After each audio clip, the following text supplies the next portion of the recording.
Hello everyone, this is Korosh Erfani and today is Sunday, January 4th, 2026. We got the breaking news regarding the preparation of Israel to start military action against Iran. It's almost imminent and the people are guessing about a few hours to few days. So that it starts. And the mainstream media is talking about a kind of maybe psychological war regarding what happened in Venezuela and the possibility of extension of this kind of operation in other countries, including Iran. But Israel is sending directly the message according to which military action against Iran is being prepared right now, and it will be executed either in a few hours or, as I said, a few days. We will see. But one question remains. Why this precipitation? Why in hurry? And why they want to do it as soon as possible, just a few days after the starting of the new year. So let's see. This is a joint action by Israel and the United States. And we got the news according to which there are more and more military sending by the United States, different kinds of equipment, weaponry through Europe toward the Persian Gulf, preparing effectively a big action against Iran on behalf of Israel by the United States. So we know that it's going to happen. The reasons for which the United States is eager to do so for Israel is obvious, because this country itself needs effectively a war. The United States needs a war for a simple reason, because the U.S. economy is on the verge of collapse. And I had told you that there are many indications telling us that the economy is not going well in the United States, and that was the only promise of President Trump on which the people decided to vote for him, and that was the excellent golden age economy. But it's not the case. Not only it's not the case, but we know that something extremely bad is going to happen. Why? Because now we have a certitude that the U.S. economy in 2026 will go down. All right. So let's, for example, develop one of the fields in which we have a very bad feelings regarding the U.S. economy. We know that one of the main sources of energy for Chinese economy was effectively the oil of Venezuela. So by the action that happened 2 days ago, the United States is trying to have a control over one of the most important source of energy for the Chinese economy. So from that moment, of course, we know that just before that, the United States, through sanctions, tried to cut effectively the continuation of sending a lot of oil by Iranian government to China. So the objective is to surrender effectively and to restrict the access of the Chinese economy to the cheap energy somehow, Venezuela, Iran, or maybe later elsewhere. So, of course, China as a superpower is planning to retaliate. And this retaliation can effectively shake the American economy and put it in shambles. How? So we must know that after Japan, China is the biggest holder of the U.S. treasuries. So we are talking about something like 80 to 800 to 900 billion dollars of the treasury bonds and other forms of treasury, let's say, assets in the hands of China. So imagine that China starts, and most probably this is what's going to happen tomorrow, Monday, with the opening of the market. I think we are going to have the first reaction, the serious reaction of China by pouring effectively these bonds and other forms of assets into the market in order to sell that. And we know that with a little trend, similar trend by Japan, which happened a few weeks ago, already the stock market is going down, right? And imagine now China decide effectively to revenge, to retaliate, and it comes effectively with all these bonds and try to sell them, right? And of course, the U.S. Treasury is the guarantor of these bonds and has to pay the Chinese banks or companies or government. So from that moment, we must wait for a fall of the stock market tomorrow in New York. If it starts tomorrow, it could be one day after or in a few days. But through that, we can understand that the U.S. economy, with almost $40 trillion national debt and with more than 1.5 million people unemployed during just 1 year, and with an inflation that goes up for some cases to 40%, otherwise between 4 to 12% in average. So we can imagine this economy with a extremely fragile currency, dollar, US dollars, how it is effectively really on the brink of a kind of we can call that fall, collapse, or anything else, but serious economic crisis in the United States. This is what is going to happen. So the United States has the motivation effectively to start a war. The case of Venezuela is just the starting point of a chain of events. Don't forget that. We are living 1-2% of this chain, and 99-98% of this are coming. So that's why the United States needs effectively a huge blow, a huge coup, in order to show effectively to the world that not only it is a superpower, but it is the only superpower able to do whatever it wants. This is not the case of China, this is not the case of Russia, but the United States wants to establish that this is the only one, like the Israel, which is the superpower of the Middle East, able to do whatever, to bomb any country, to kill anyone across the Middle East. The United States wants to show that it's able to do it at a global level. Right? So that's why this decision, which is a very aggressive decision and deeply irrational, will have the consequences. And we are going in 2026 to leave effectively all the subsequent results of this behavior by the United States. We are just at the beginning.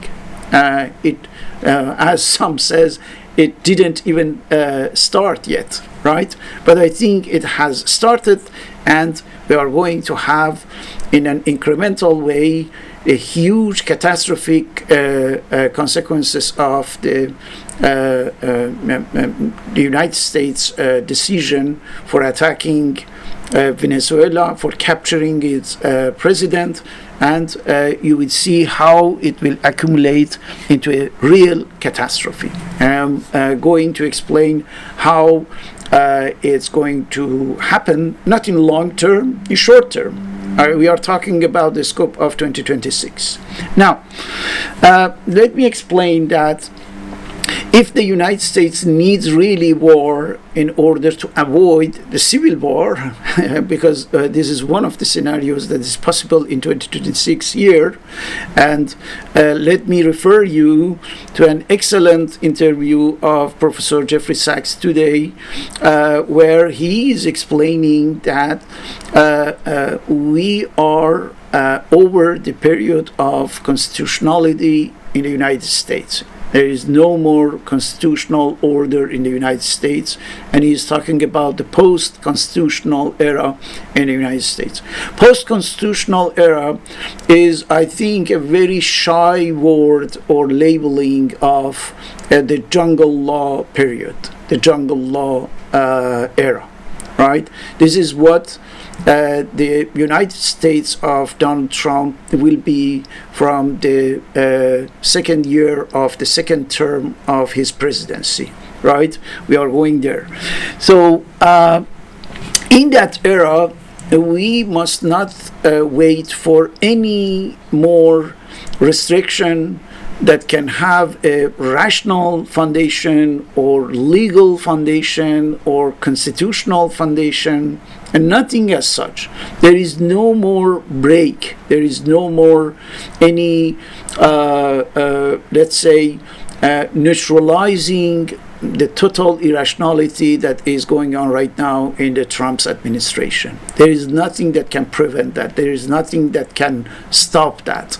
So that's why with this accumulation of many irrational decisions, we are going effectively to leave something extremely bad in the United States and across the world. That's for sure. The second fact. Now let's go to the real engine of all these troubles, Israel, the Zionist entity.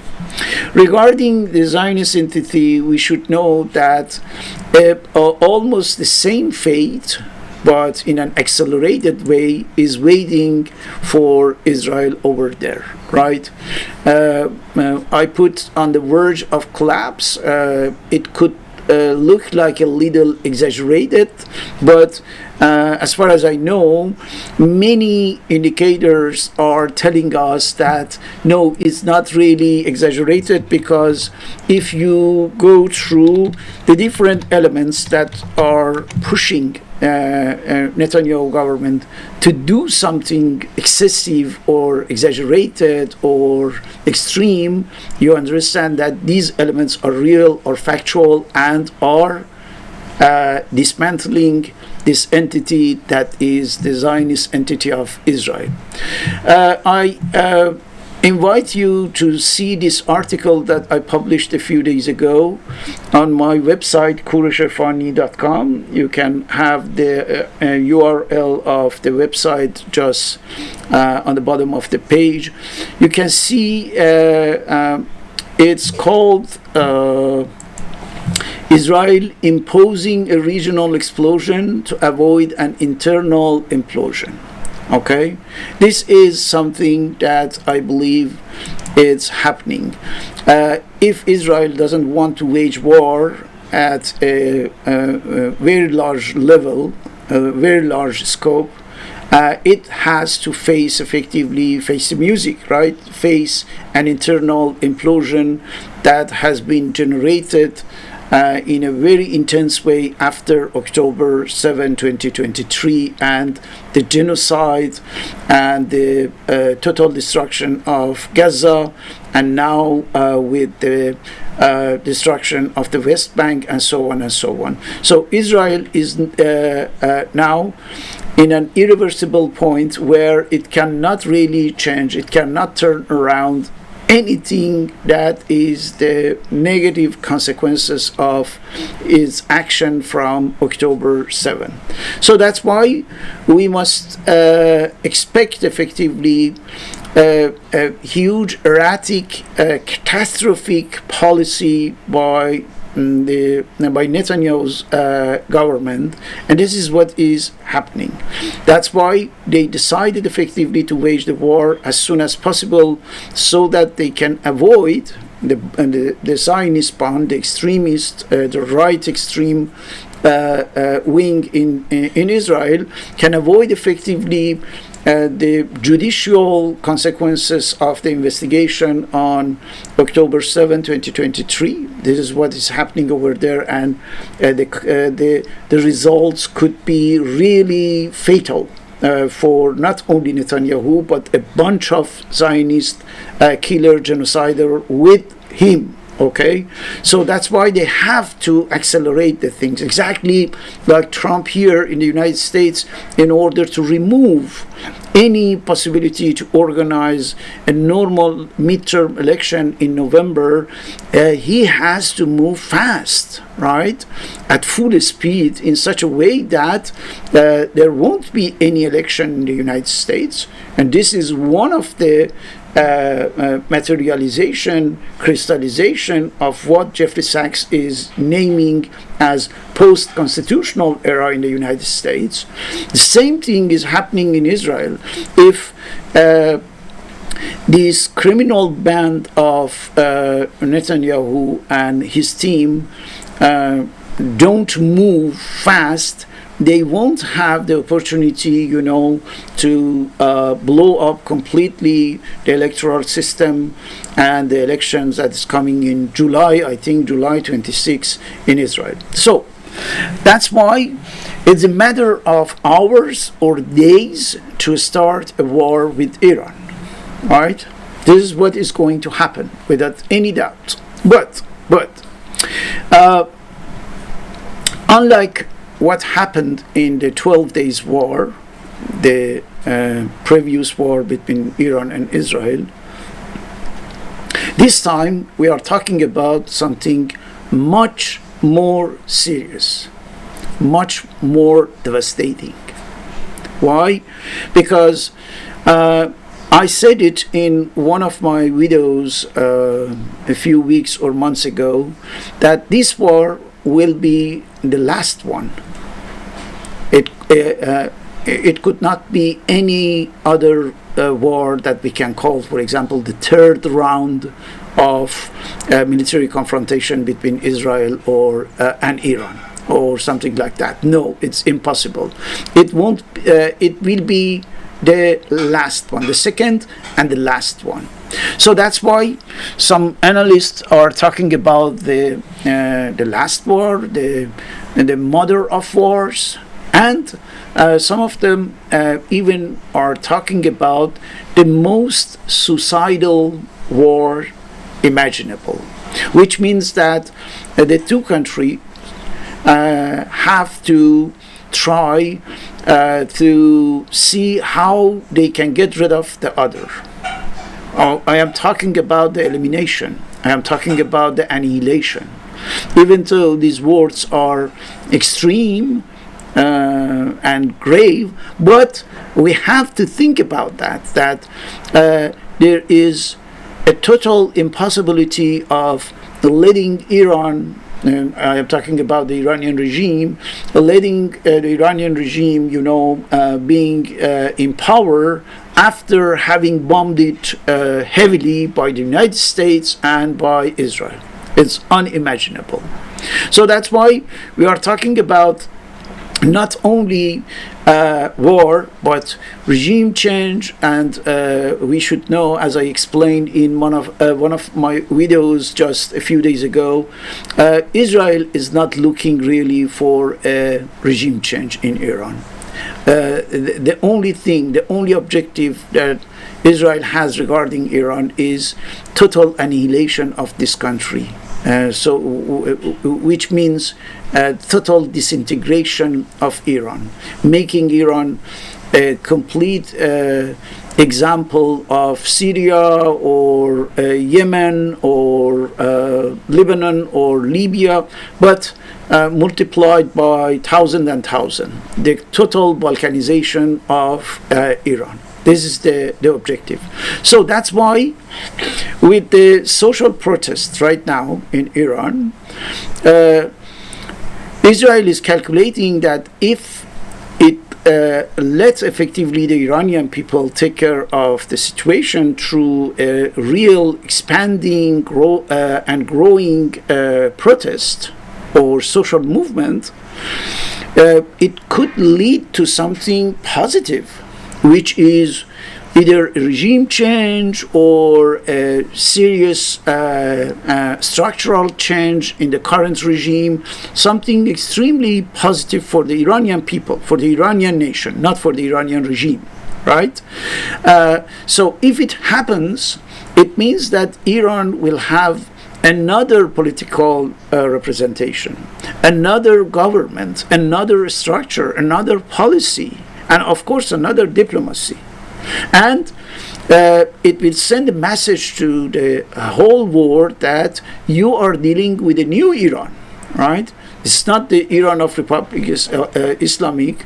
It's not the Iran of the Islamic regime or the things like that. No, that's a new Iran with a government that is putting the national interests at the center of its decisions and policies. So can you imagine such a thing while Israel is planning years, if not decades, to bomb Iran and to destroy Iran? Israel that has tried by any means possible to destroy Iran by its infiltrated people, in the political structure, in the Iranian government, a lot of crypto Jews who are there and who are trying to sabotage anything in Iran, environment, economy, national currency, and so on, so that Israel can get closer to its objective, which is the total destruction and annihilation of Iran. Can you imagine that Israel gives this opportunity to Iranian people to take care of the Iranian regime and then to transform everything in a positive way in their country? I don't think so at all. So that's why this acceleration. That's why they are trying to do it in a few hours or in a few days, so that the Iranian people don't have this chance, this historical chance to change something effectively, to change structurally something. So I said in one of my previous videos a few days ago that Israel wants effectively the continuation of the Iranian regime to the point that this regime, provides the excuse or the pretext to bomb Iran, right?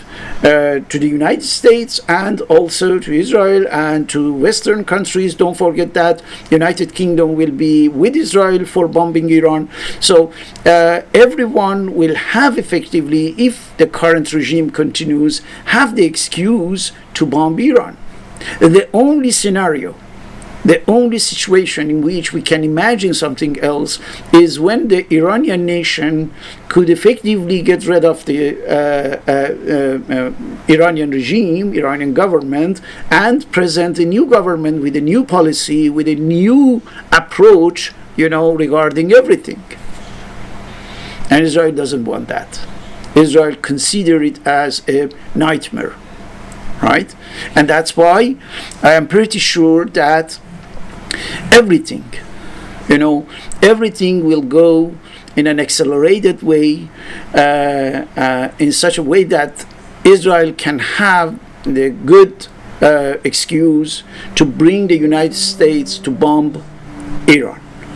So when I say a good excuse, you can think about the fact that at the head of these two countries that are getting prepared to attack Iran, the United States and Israel, at the head of both countries, you have effectively two convicted leaders, two convicted prime minister and president, who want to do whatever is necessary in order to avoid the consequences of their felonies. Here in the United States with the Epstein file, something that is completely managed and controlled by the Zionists, right, in order to have effectively leverage over president, and in Israel several felonies of Benjamin Netanyahu. So you can imagine that two convicted criminal people are able effectively to do what exactly? I see the possibility of an incremental crisis that could lead effectively, believe me or not, to the extinction of the human species on the planet. Maybe you are asking how? This is how it can happen.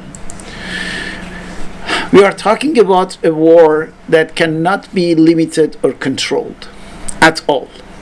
Once this second round of war between Israel and Iran starts, you will see that it looks like national war. By national war, I mean the war between two nations, right? Maybe a bilateral war, something like that. But immediately we can see how this war will expand and will become a regional war without any doubt. And I am talking about regional scope that includes Middle East, it's big, Persian Gulf area, it includes Turkey, it includes Pakistan. So we are going really to have a total regional war very soon, once the exchange of fire starts between Iran and Israel, or between the United States and Iran. So there is a huge possibility because of the intervention of the superpower, the regional superpower like Turkey, like Pakistan with the nuclear weapon. We have a possibility of having a continental war. The continental war means the war of Asia. West Asia, then Southeast Asia with China, Taiwan, North Korea, and so on and so on. So we are going to have most probably a continental war, which is just 1 millimeter far from a world war, a global war.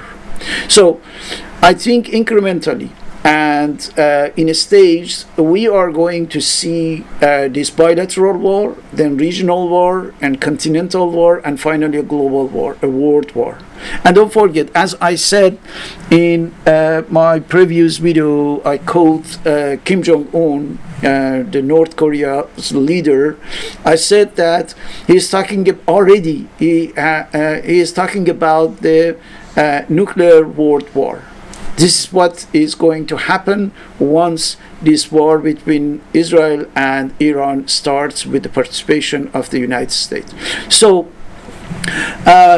if it's hard to imagine how we are close to the possibility, to potentially, to a world war, just wait a few hours, a few days, so that Israel and the United States start their attack against Iran.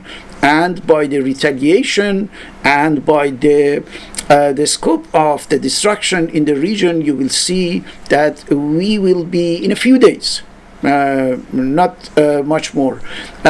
In the case of a regional war, and if it's the case, you can be sure that we won't be far from a continental war, and from that moment, you can be sure that the world war will be coming. And we are talking a world war that is for sure with a nuclear nature, right? With the nuclear aspect, and the destruction that it will cause effectively will put an end to any form of life on this planet. I know that it's very hard to imagine. Needless to say, that it's very depressing, right? I understand that, but we should be aware about that. This possibility has a huge chance to come true. Okay, so that's why I invite you to think about that, because Israel has been born to bring the world to this point. You know, when we think about the way this country has been has taken place in the middle of Middle East, in the center of the Middle East, among the Arab and Muslim countries, we had to be sure about that, right? Even at that time, we would have been aware about the possibility of getting there where we are right now, but we didn't do that. Israel has been destroying every possibility to avoid it, year after year, decade after decade along the way, and we didn't anything, and you will see that in no time this entity, the Zionist entity, is able to trigger something that can put an end to life on this planet of the solar system. We will see. I am watching effectively the situation. We are trying to cover it as much as possible, and I hope that I am wrong in my analysis, and there won't be a war, there won't be any world war, global war, so on and so forth and so forth. But that's just the wishful thinking. The facts are there, and the facts are acting. Thank you very much for watching this video.